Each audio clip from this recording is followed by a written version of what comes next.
Welcome to Our Money Chats. You can reach us on Twitter at Our Money Chats. You can email us ourmoneychats@gmail.com. Today's topic is social crimes. Social crimes defined as the things people do to harm each other, be it intentionally or unintentionally. Some of those things include breaking up with people for no reason, just randomly, like, I just don't want to date you anymore, I want to go with somebody else. Um, Being rude, having a very, you know, nasty attitude toward colleagues, toward people you work with, toward people that you see regularly, giving them a hard time. Micromanaging, another social crime. There is no need for a person to stand over you and watch you do your work or ask you every 5 minutes, or when you've done something, go back and have to put their touches on it. That is rude. If you've been hired to do a job, no one should be coming behind you constantly correcting and redoing your work. Then why the hell are you there? If someone's doing that to you, get a side gig until it becomes permanent. Social crimes are also things that people do as cliques when you are out. This happens a lot in schools. It happens in universities, and when people purposely exclude other people or try to keep people out of the bigger picture in any form or fashion. Now, it's different if you got your circle of friends and you guys are going out and you do things together. You don't have to include every single person. If you all just are a secretive group of people, you hang out with each other, that's fine. But when you are in a group and you are helping people, or you're in school, you're at a job, and you gather with your favorite coworkers and you don't participate with the girl or guy that sits at the end of the hall, he's just, you're just working with, you don't feel like walking down there, you have some silly excuse as to why you just don't feel like being bothered with that person, unless the person is just really out of bounds or not doing something that's in compliance with the rest of the company. You have an obligation and a task to include that person. Social crimes are killing people. It's rough. Social crimes are more than racism. It's more than prejudice, and it's more than discrimination. It's a level of behavior that you can, in too many cases, get away with right now. Let's focus mainly on online dating.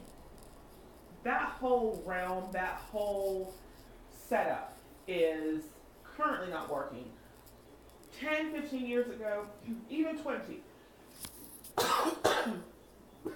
pardon, even 20 years ago, things were not like they are today. You have over 150 different online dating sources that you can rely upon. And each of them have their pluses and minuses for sure. However, the premise of this is that you go on there, you have hundreds of profiles that you can look through, and you're scanning and you're swiping, and maybe you just get on there and you go, I'm going to pick the first person, and that's what I'm going to talk, I'm going to reach out to that person. Let's say the person writes you back, and you start talking, and you have 2 or 3 conversations. Maybe you have a week worth of conversation, and you decide, let's go meet in person. And let's say that person is in maybe an hour away, and you all agree to meet halfway, and you go and you hang out, and you spend time together, and then you come home and you're like, well, that was fun, it was a nice person. And what do you do at this point? If you like that person, common courtesy would be to call them and say, hey, I had a great time with you. It doesn't have to be that night, although that is courteous, but it can be the next day. People that don't call back, people that don't affirm or confirm and just move on to the next person, like, okay, that's fun, next, that's a social crime. You cannot just dismiss people and keep it moving. That's not how this works. But online dating has made that completely normal and slightly acceptable. It's not cool, nobody likes it, but we just say, well, nobody died. Well, there are cases and situations where people have had this happen to them so much they've developed self-esteem issues. Like, well, I've went on 17 different dates. I've gone out with 17 different people, and none of them call me back. Or, in some cases, people have had the majority call them, but then there's been those 5 that were so serious, and then one day they just stopped calling.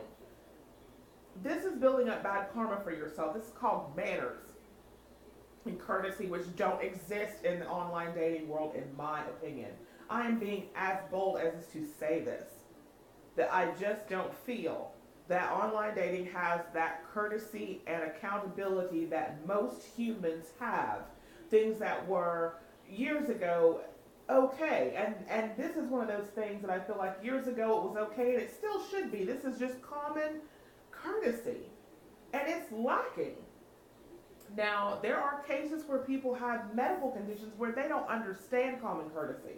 I won't name those medical conditions, but I did meet someone that has them, and this person could seriously not think to call someone the next day after making huge promises, after saying things like, you mean the world to me, I really want to be with you, you're just, I'm so surprised I've met someone like you, how did we meet, this is great. And then they would vanish for like a week until I reached out to them and said, hey, are you okay? Is everything all right? And they'd be like, oh yeah, I'm great. I'm doing fantastic. And I'm like, God, you just told me a week ago that you were all into me and you cared about me, and I told you that I cared about you, but you then vanished. So it just seems kind of strange. And they thought my reaction to their vanishing was strange. And then I joined a group for people who have conditions, who are married to people who have conditions like this, who are dating people who have conditions like this, who've been married to them for 20 years. And they have these medical conditions where they literally cannot see that there's something a little off about being there one day and not the next, not being consistent, just kind of dropping off the face of the earth because they don't feel like being with someone, they don't feel like hanging out, they are loners, they are overwhelmed.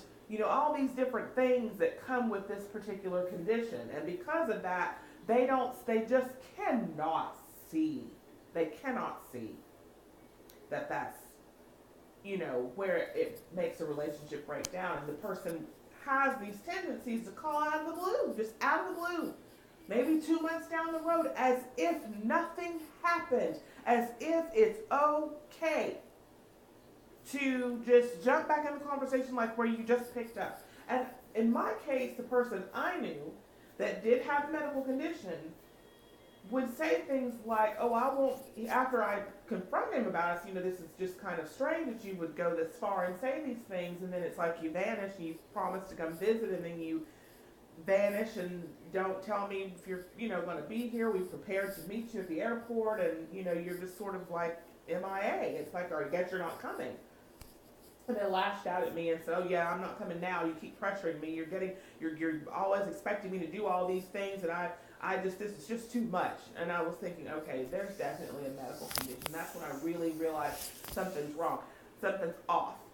And, again, it's a medical condition. But that is probably the only time I feel that it's not okay. There's nothing okay with that. It's not okay. It's a clear issue. Otherwise, it would be considered a medical condition. But that is the only time I can see where that's understandable. Never acceptable for anyone under any condition. I don't care what you've got. It's not acceptable, but it's understandable if you have something like that. If you don't, and you are clear-headed, and you just simply are one of these people that just rattles off and does not take responsibility for what you say in the sense of, okay, I told this person I care about them, or I promised, I saw this person yesterday, unless it was a bad meeting, like, oh, the person showed up 2 hours late and they didn't have their wallet with them, and I end up, I never met them before, we've just been talking, and suddenly I'm paying like all this cash and I wasn't prepared for that. We were just going to go to coffee. Next thing I know, I'm driving this person around. Unless it's something that was really just rude to you or the person was rude to you. Or let's say you're going on a date with someone, you're supposed to meet them somewhere, and they show up with like their significant other. And you're just like, whoa, I thought it was us. What we're going to talk about us. I didn't know that I would be a third or there would be a third. That is the only time I can see someone not returning a call.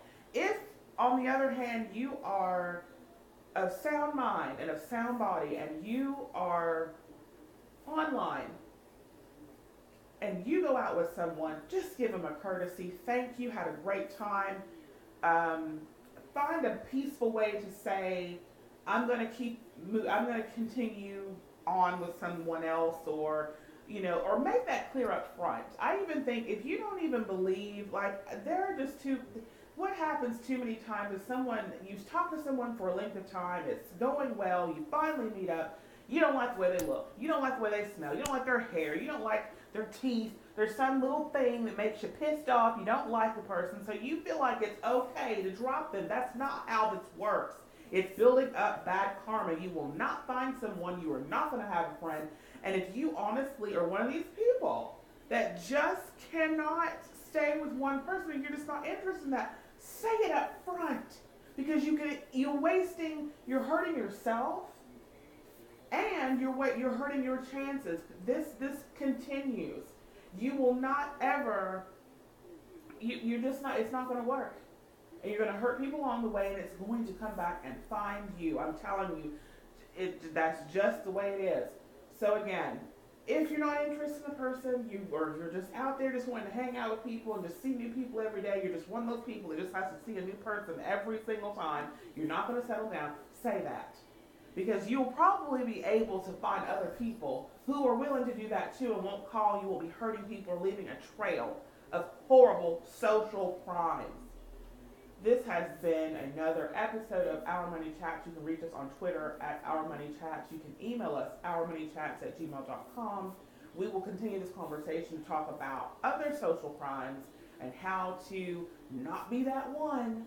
Because a lot of times I think we just have to see ourselves and understand that we're not perfect. And we're out here doing some really crazy, rude things. And our generation is constantly, Gen Z and Gen Y, we are constantly being blamed for some of this stuff. And some of it's true. Some of us are really doing these things. We are not as accountable at times, even though we're a polite group. But sometimes there's just things that we just do that we just need to be like, just kind of aware of ourselves and how we treat people, because it is going to come back on us. We're going to get down the road. There's going to be too many of us who just allow this to happen. And when we get older, we're going to need people. You're going to need people in your life. There will not be enough robots to go around. Trust me. There's not going to be all these robots looking after people and able to just kind of focus on you, and you won't need people. You're still going to need people. Of all the years and technology and things we have today, nothing has ever been able to completely replace people, and it really should not. Thanks for listening.